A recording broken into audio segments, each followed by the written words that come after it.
There are stories in the Old West that begin with dust, silence, and a man no one ever noticed. He wasn't rich, nor brave in the eyes of others, just a tired drifter whose pockets held nothing but the weight of failure. Yet destiny has a strange way of hiding miracles behind forgotten doors.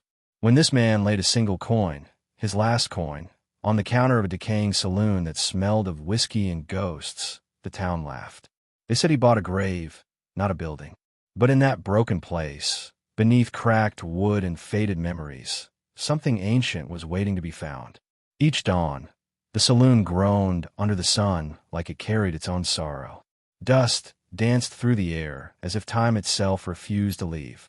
The man's only companion was his dog, a loyal creature with eyes that saw what men couldn't.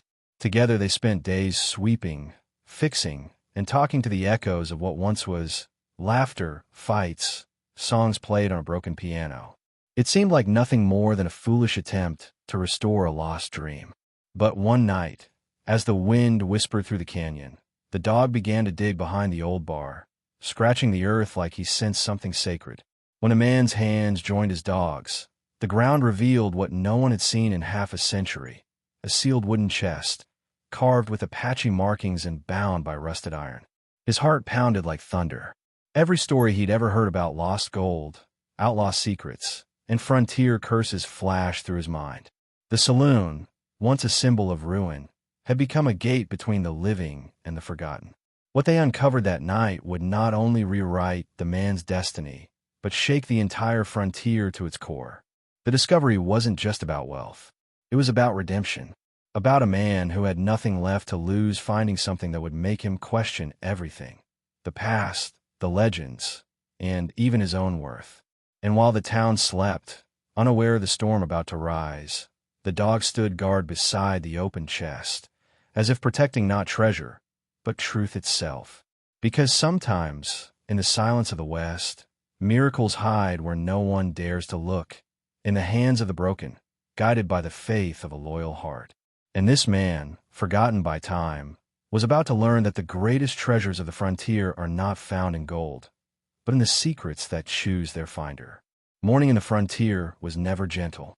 The sun rose like fire, and the land stretched endlessly, testing every soul that dared to live upon it.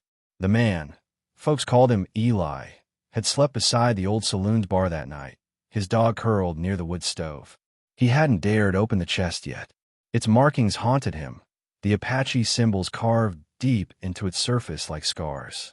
Rumors of curses and hidden gold whispered through the West, and every fool who went looking usually met his grave. But Eli wasn't chasing gold. He was chasing meaning, something to prove that his life hadn't been just a slow fade into dust.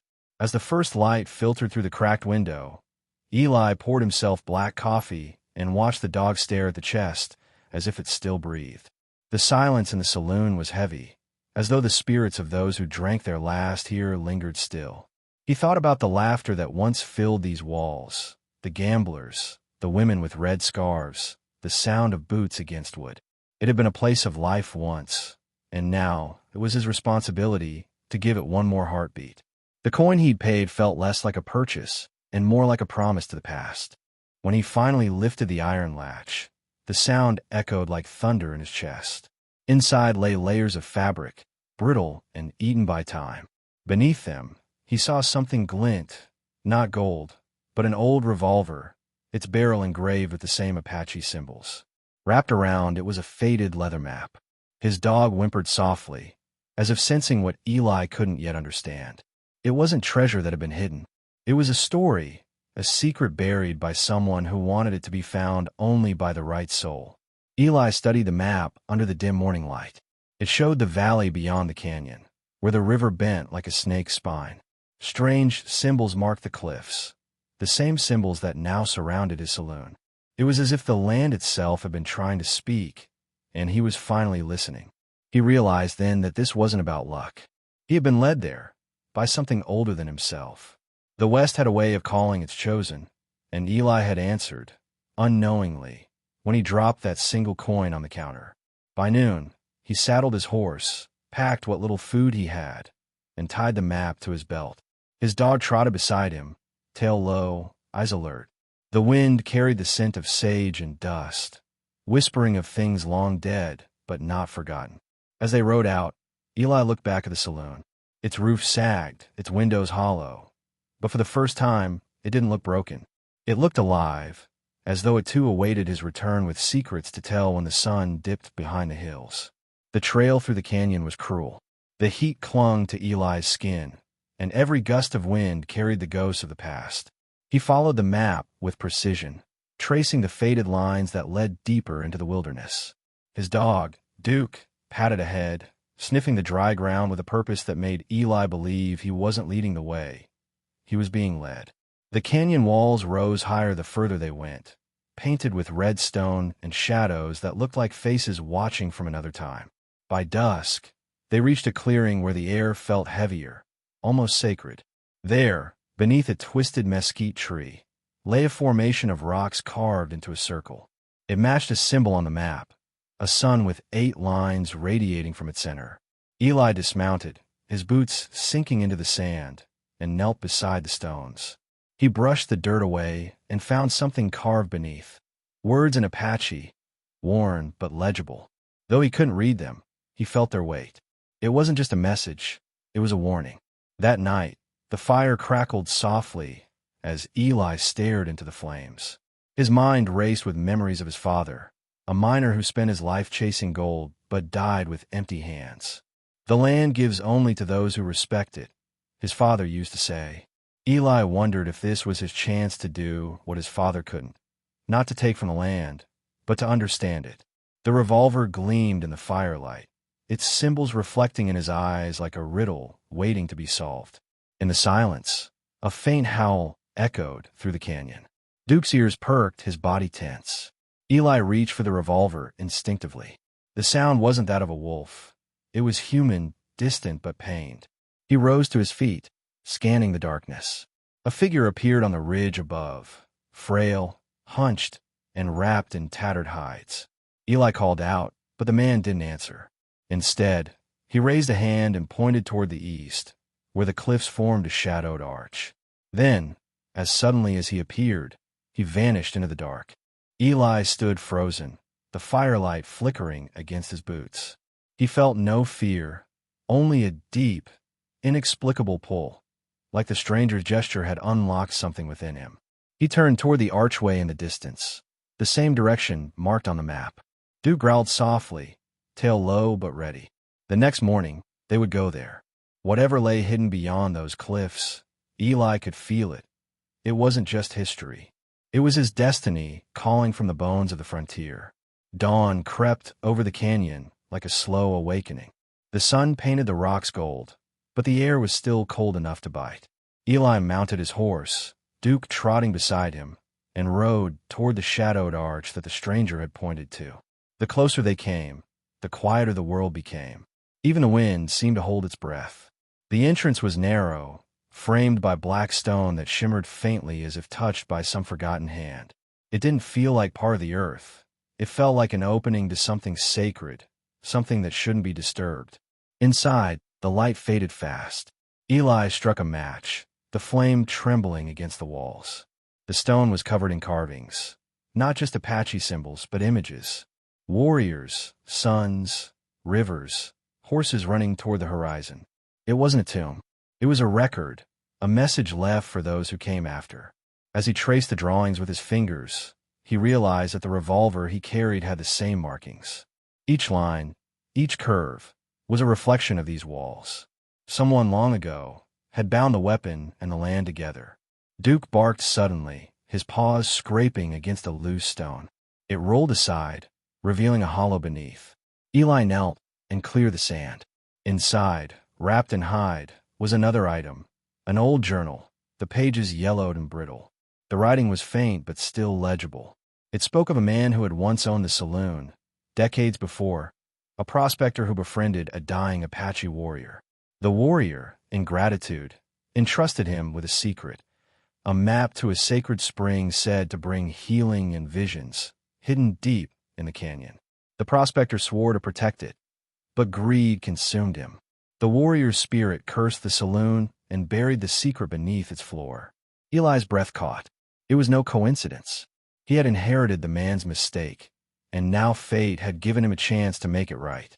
He looked at Duke, whose eyes gleamed with a strange calm. "We're not looking for gold," Eli whispered. "We're looking for forgiveness." The dog wagged his tail, as if he understood. The canyon echoed faintly in response, the sound of wind carrying something like approval. When Eli stepped back into the daylight, the sky had turned a fierce red. He felt different, grounded, yet chosen. The revolver hung heavy on his belt, the journal against his chest. The West wasn't just a place of dust and hardship anymore. It was alive, breathing through him, waiting for him to take the next step toward redemption. And somewhere beyond those cliffs, the spring still waited, untouched by time, guarded by the spirits of those who remembered. By the third day, Eli's journey had turned into a test of endurance. Food ran low, the sun scorched his back, and the silence began to feel heavier than ever. Yet he pressed on, guided by the symbols from the map and the whispers of the wind that seemed to carry voices from another world. Sometimes he thought he heard footsteps behind him, a presence that wasn't Duke's. But every time he turned, there was nothing there. The frontier had a way of making a man question what was real and what was part of the land's memory. As twilight fell, he reached a ridge that overlooked a valley of silver grass. In the distance, a faint shimmer caught his eye. Water. The spring. He could feel it before he even saw it clearly, a pulse in the air like the heartbeat of the earth. He dismounted and walked slowly, almost afraid to approach. Duke ran ahead, barking joyfully before stopping at the edge of the water, his reflection rippling under the setting sun. Eli knelt beside him, dipping his hands into the spring. The water was cold, pure and alive. For a moment, he felt peace, the kind that only comes when a soul finally finds where it belongs. Then he saw it, beneath the surface, something glinted. Not gold this time, but metal. He reached down and pulled out an old locket, sealed shut and tied with leather. Inside was a photograph, a young Apache woman and a white prospector standing together, smiling. On the back, written in faded ink, "Forgive what greed destroyed." Eli's heart ached. The story wasn't about treasure at all. It was about unity, a friendship between two worlds that had been broken by betrayal. As the night deepened, Eli built a small fire near the spring. He opened the journal again and read the final words of the prospector, who had written of his regret and his wish that someone worthy might find the spring one day. Eli felt tears sting his eyes. He had lived a life of loss, of failed dreams, of solitude. But here, under the open sky, surrounded by the echoes of those who had lived and died before him, he realized he'd been chosen for something far greater than himself. The wind rose softly, carrying the scent of sage and rain. Duke lay beside him, eyes half closed. Eli looked toward the horizon and whispered, "It's not gold that makes a man rich, it's peace." The fire crackled in quiet agreement. And for the first time in his life, the restless cowboy felt truly home. The days that followed were filled with an eerie calm. Eli didn't leave the valley right away. Something in his heart told him the spring wasn't just meant to be found. It was meant to be understood. Every morning, the mist rose like smoke from the water, and with it came visions. Faces of people he'd never met, battles fought long before his birth, and the image of a young Apache warrior laying down his weapon beside a man who looked just like him. Each vision left him trembling, yet at peace, as though the spring was showing him the truth that history had buried under greed and silence. On the fourth dawn, he woke to find Duke staring toward the cliffs, growling softly. A group of riders appeared in the distance, their silhouettes sharp against the morning sun. They weren't friendly. Eli could tell by the way their rifles glinted. Word must have spread through town about the fool who found something in the canyon. Gold fever traveled fast in the West. He packed his things quickly, wrapping the journal and locket tight. But he knew if they followed him here, they wouldn't stop until they took everything, even his life. He led Duke through a narrow ravine, taking to rough trails that only a local would dare. The land was harsh, but it was on his side now. The spirits had guided him here, and he trusted they wouldn't abandon him. As the sound of hoofbeats grew closer, Eli whispered a prayer, not for safety, but for clarity. He didn't want to die protecting gold. He wanted to live protecting truth. And somehow, Deep inside, he felt the land was listening. By midday, the riders caught up near the canyon's mouth. Dust rose around them like smoke from an unseen fire. Their leader, a tall man with a scar across his cheek, grinned. "You found something, old-timer. Let's make this easy. Hand it over." Eli didn't move. He looked the man in the eyes and said quietly, "You're chasing the wrong thing." The leader laughed, raising his rifle. Before he could fire, the ground beneath them trembled, a low rumble, deep as thunder. Rocks cracked from the cliffside, sending a shower of stone that split the group apart. Eli didn't wait. He and Duke ran, hearts pounding, until they reached the high ridge overlooking the spring. From there, he watched the men retreat, spooked and shouting. The land had defended itself, or maybe, Eli thought, it had defended him. Either way, the message was clear. Some treasures weren't meant for men who sought them with greed. The spring shimmered quietly below, untouched, and Eli whispered, "You've been protected long enough. Now it's time your story is told." That night, under the pale light of a crescent moon, Eli sat beside the spring with the journal open in his lap. His fingers traced the final words again and again. Forgive what greed destroyed. He finally understood. The old prospector hadn't cursed the saloon. He'd cursed himself. His greed had cost him the trust of the Apache, the only people who had ever offered him belonging. The revolver, the map, the chest, they weren't meant to lead to fortune, but to atonement. And somehow, Eli, a broken man with nothing left, had been chosen to complete that unfinished promise. He decided then that he would return to town, not as the fool who bought a ruin, but as the man who carried a legend. The saloon would no longer be a place of sorrow, but a memorial to truth. He'd rebuild it not with gold, but with purpose. A place where stories of the frontier's forgotten souls, the kind who never made it into history books, would finally be told. The spring would remain secret, untouched by men who only saw its worth in coins. It would live on as a promise between him and the land. The next morning, Eli saddled his horse and began the long ride back. The desert stretched endlessly before him, glowing under the morning sun. Duke trotted ahead, tail wagging, as if sensing victory. Every cactus, every gust of wind felt different now, familiar, almost welcoming. The land that had once felt like an endless test now felt like home. He could almost hear the voices in the wind, whispers of gratitude, forgiveness, and peace. When he reached the edge of town 3 days later, people stared. The man who had vanished into the canyon had returned, not with riches, but with fire in his eyes.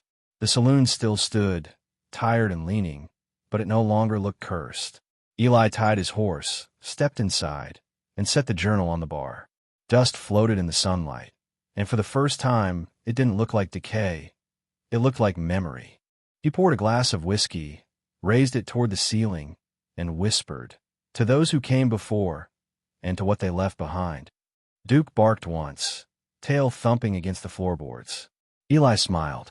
The saloon creaked softly, as if answering him, and though no one else could see it, he felt it, the faint warmth of a presence, standing beside him in quiet approval.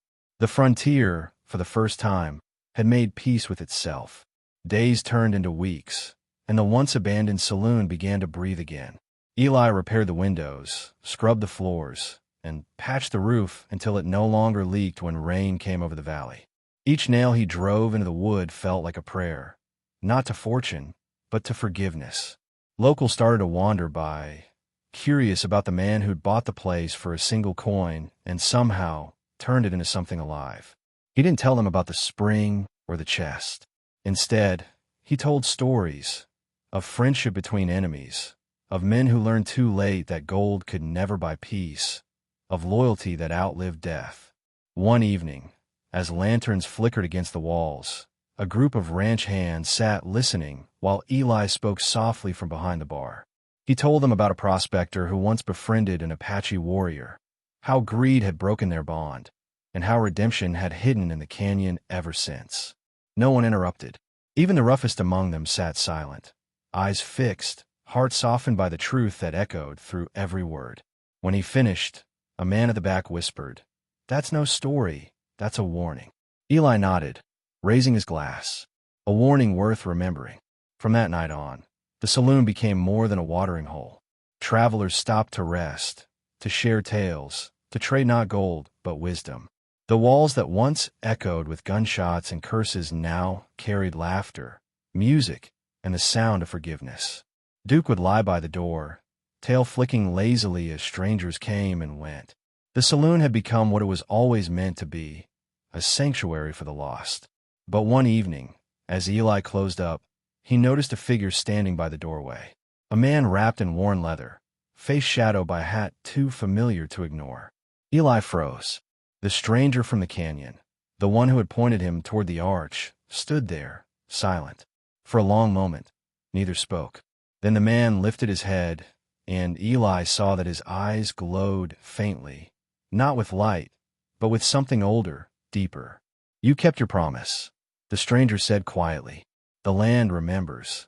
And before Eli could speak, the man vanished into the night air like smoke fading from a dying fire. Eli stood still, heart pounding, the saloon bathed in silence once again. He looked down at Duke, who wagged his tail once and sighed. Eli smiled softly. "Maybe now," he whispered, "we can both rest." But deep inside, he knew, the story wasn't finished. The land had given him peace, yes, but it had also given him purpose. And some promises don't end when they're kept. They live on in the telling. The following spring brought new faces to town, settlers, drifters, and wanderers chasing the ghost of hope. The frontier was changing. Railroads were pushing west, and towns were being born where silence once ruled. Eli watched it all unfold from the porch of his saloon, sipping coffee as the wind carried the smell of iron and smoke. He knew progress was coming, but he also knew what it could take. The land's stories, its soul, buried under greed once again. He wasn't about to let that happen, not while he still had a voice. So he began writing. Every night, under lamplight, he filled page after page with the stories the spring had shown him. The lost Apache warrior, the repentant prospector, the bond between enemies that turned to brotherhood. He didn't sign his name. The tales weren't his to claim. They belonged to the land, and to every soul who had ever listened to its whispers. The locals called his writings the Canyon Letters, and soon, travelers carried them far beyond the town, spreading the legend across the frontier. Months later, a newspaper man from Santa Fe arrived, eager to meet the recluse who had written such powerful tales. He found Eli sweeping the porch, Duke dozing beside him. When the reporter asked why he never took credit, Eli smiled faintly and said, "Some stories don't need a name, just a truth behind them." The man left puzzled but inspired. A week later, one of Eli's stories appeared in print, signed only with the words, "From the man who found forgiveness in the desert." As the years rolled on, Eli's hair turned silver, his hands rough as stone. Yet his spirit never dulled. Children would run through the saloon, chasing Duke, while travelers stopped to rest and listen. And every time someone asked about the saloon's name, now carved above the door in simple letters, "The coin and the promise," Eli would smile and say, "Because that's all it took to buy my soul back." Sometimes, late at night, when the world was still, he would hear the faint sound of drums from the canyon. Slow, steady, ancient. Duke would lift his head, listening too, and Eli would whisper, "They're still watching." Then he'd close his eyes, grateful that the land had finally found peace, and that he had become part of its memory. Time flowed gently after that, like the slow bend of a river. The West, once wild and untamed, began to change. The guns quieted, the dust settled, and trains carried voices from faraway cities. Yet the old saloon, the coin and the promise, remained a beacon of the frontier's soul. Eli sat on its porch every morning, coffee steaming in his hand, watching travelers stop, listen, and leave changed. He had become more than a man in the eyes of the town. He was a storyteller, a keeper of things sacred, a reminder that even the harshest land could forgive. One evening, as the sun bled into the horizon, a young cowboy approached. His clothes were torn, his eyes restless, the kind of man running from himself. He asked Eli for whiskey, but what he really wanted was a place to rest his heart. Eli poured a glass, slid it across the bar, and asked, "What's chasing you, son?" The boy hesitated, then spoke of betrayal, of losing his family, of trying to fill the emptiness with anger. Eli listened without judgment, only nodding, his gaze steady. When the boy finished, Eli said quietly, "You're not the first to bury pain in this town. The land can take it, but it'll give it back when you're ready." That night, they sat by the fire behind the saloon. Eli told him the story of the prospector and the Apache warrior, not as legend, but as truth. The boy listened in silence, his hands trembling near the flames. When Eli finished, he placed the old locket in the boy's palm. "Keep it," he said. "It's not gold, but it carries more weight than any coin." The young cowboy didn't understand at first, but years later, he would, when he too found something worth protecting. After the boy left at dawn, Eli watched the rising sun and smiled. He had passed on the last piece of the secret, not as a burden, but as a gift. The story would live on now, through others, through those who needed redemption as he once had. Duke barked softly beside him, his muzzle gray with age. Eli reached down, scratching his ears. "We did what we came to do, old friend," he murmured. The dog's tail wagged once before he rested his head on Eli's boots, eyes closing in quiet peace. And so the days continued, simple, still, sacred. The man who bought a ruined saloon for a single coin had given the West something no one else could: remembrance, not of war, or gold, or conquest, but of forgiveness, carved into the heart of the land like a promise never meant to fade. Years slipped away, and time softened the edges of everything. The railroad brought more people, more change, but the saloon stood untouched, a relic of the past that refused to die. Inside, the air still smelled of cedar and whiskey, and the story still lived in the wood. Eli had grown frail, his beard white as the snows on distant peaks, yet his spirit remained strong. He spent his days writing by the window, ink flowing like the river he once followed to the spring. Each page carried a whisper of the West, its pain, its glory, and its redemption. One evening, as twilight brushed gold across the plains, Eli sat quietly in his chair, Duke asleep by his feet. The door creaked open, and a warm wind filled the room. He looked up, expecting a traveler, but no one stood there, only the soft shimmer of light, like smoke catching the sun. He smiled faintly, recognizing it. The stranger from the canyon, the Apache warrior, the prospector, all of them were there, unseen yet near. "It's time, isn't it?" Eli whispered. The wind swirled gently in reply. He leaned back, exhaled, and closed his eyes. The West had called, and he was finally ready to answer. The next morning, the townsfolk found him sitting peacefully, his hand resting on Duke's fur, a faint smile on his lips. On the table beside him lay a notebook, its final line written in careful script. "Forgiveness is the gold of the soul. Only the worthy ever find it." The dog, loyal to the very end, had gone silent too, his head resting where Eli's boots had once been. The two were buried together beneath the mesquite tree behind the saloon, overlooking the horizon that had shaped their destiny. Years later, travelers would still stop at the coin and the promise. They'd say the wind there sounded like a man's laugh, soft and kind, and sometimes, on quiet nights, a dog's bark echoed faintly from the canyon. Some swore that when the moonlight hit the windows just right, you could see a figure sitting on the porch, an old man with a hat low over his eyes, watching the world with peace in his heart. And though the town changed, though time moved on, one truth remained. There are treasures in the West that no gold can buy. Some lie beneath the dust, some within forgotten hearts, and some, like Eli's, become the very heartbeat of the land itself. For every man who loses his way, there is a story waiting to guide him home. And somewhere beyond the canyon, under the endless sky, the spring still flows, untouched, eternal, and pure. The story of Eli and his loyal dog wasn't just about the Old West. It was about the unspoken battles that every soul faces in silence. In a land where greed and loneliness often ruled, he found something greater than gold: the courage to forgive and be forgiven. From a single coin, he bought not a saloon, but a second chance at life, proof that redemption doesn't always come riding fast or loud. Sometimes it arrives quietly, through faith, through loss, through a loyal heart that refuses to give up. His journey became more than legend. It became a reflection of the frontier itself. Wild, scarred, but capable of healing. The spring he found wasn't just a hidden treasure. It was a mirror of the soul, reminding us that true wealth is born from the peace we create within. The saloon, once a ruin of forgotten dreams, turned into a living symbol that no place, no person, is ever too broken to be restored. Eli's life taught that even when the world forgets your name, what you do with your time beneath the sun echoes far beyond it. The wind that passes through the coin and the promise still carries his story, a story that whispers to anyone who's ever felt lost, tired, or unseen.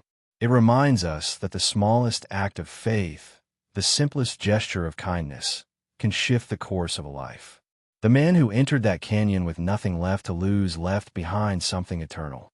He proved that purpose isn't found in what we seek to possess, but in what we choose to protect.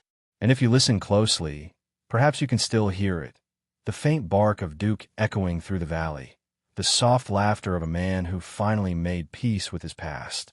They say the spring still runs clear beneath the canyon, untouched by time, waiting for those who dare to believe that forgiveness is worth more than fortune.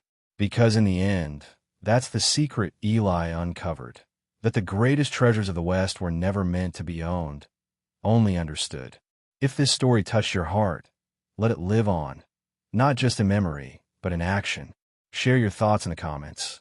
Let others know what it made you feel. And if you believe stories like this still matter, subscribe and stay with us on this journey through the forgotten tales of the frontier.